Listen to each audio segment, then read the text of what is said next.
আর অবশ্যই বন্ধুরা আমার এই ভিডিওটা কেমন হয়েছে অবশ্যই লাইক কমেন্ট দিবেন এবং কমেন্টে বলবেন আমার ভিডিওটা কেমন হয়েছে আর শেয়ার তো অবশ্যই করে দিবেন আর এটা ইউটিউবেও ছাড়া হবে সাবস্ক্রাইব করে দিবেন।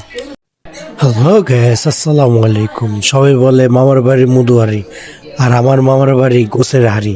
দেখেন এত সুন্দর করে রান্না করছে যেটা দেখলে জিভে জল আসে। আমি আর সইতে পারতেছিলাম না, তো মনে করেন কিছুটা ভিডিও করে তারপরে চুরি করা শুরু করলাম। কেউ দেখে নাই, এক টুকরো গোছ নিলাম।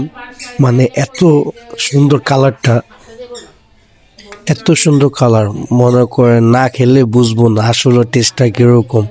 আর চুরি করে খাবারটার মজাই একটা আলাদা। কেউ দেখেনি, অবশেষে চুরি করে খেলামই ঠিকই, কিন্তু ধরা খেয়ে গেলাম। আমার খাবার আনছে মামা বসে, আমি খাইতেছি ভাই নয়া এটা জানো নেই, এটা জানো নেই। ঠিক আছে।